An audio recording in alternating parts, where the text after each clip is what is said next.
But we begin with a heavy heart. I'm sad to report the passing of a true great, and we thought it only right and proper that we pay tribute to the Honda NSX. Obviously, this is a job for our Vicky. It's the greatest car you've never lusted after. For some unknown reason, the NSX never made an impact despite awesome credentials. It was like a Ferrari, but with added user-friendliness. It was loaded with Formula One technology, and at £60,000, it was the most expensive car to come out of Japan. However, British buyers largely ignored it. For instance, since January this year, they've sold only 10. And as emissions and safety regulations get ever tougher, it would simply be too costly for the NSX to comply. So Honda have thrown in the towel, which means no more NSXs. To mark the occasion, we've decided to give an absolute minter away as this week's competition prize. But first, here's the obituary. What are you looking at? It was 1990, a golden time in Honda's history. They'd just won their 5th straight Formula One Constructors title, with charismatic Brazilian Ayrton Senna winning the Drivers' Championship. It was time to bottle that success and put it into a car.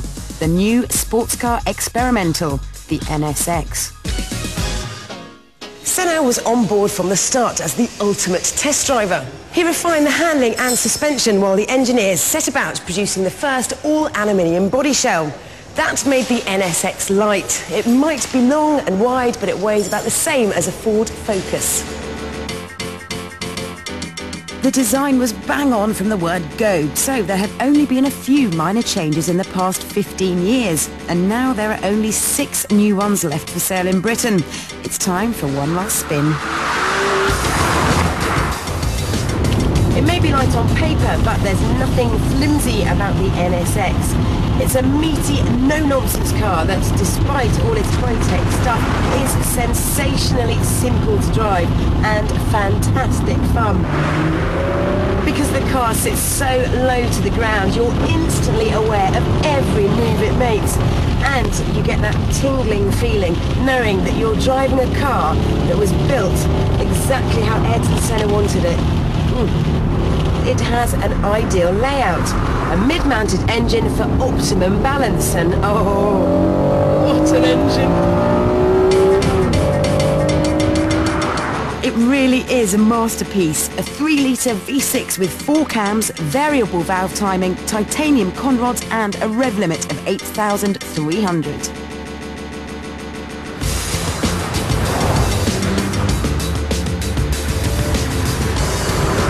Strong, so smooth and so sweet.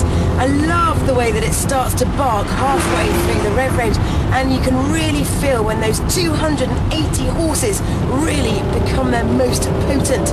The whole driving experience encourages you to grab another gear, which I'm very happy to do.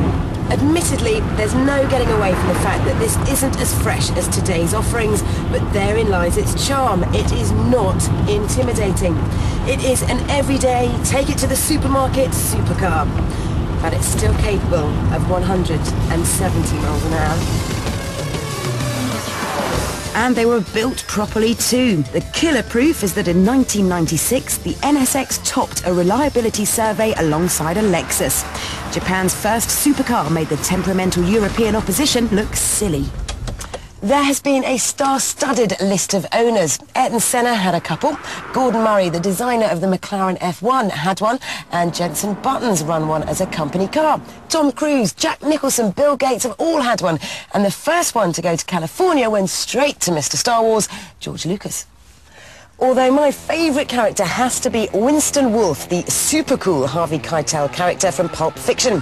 He has to go and sort out John Travolta, Samuel L. Jackson and Quentin Tarantino. He finds out where they are and then he says, "That's 30 minutes away, I'll be there in 10.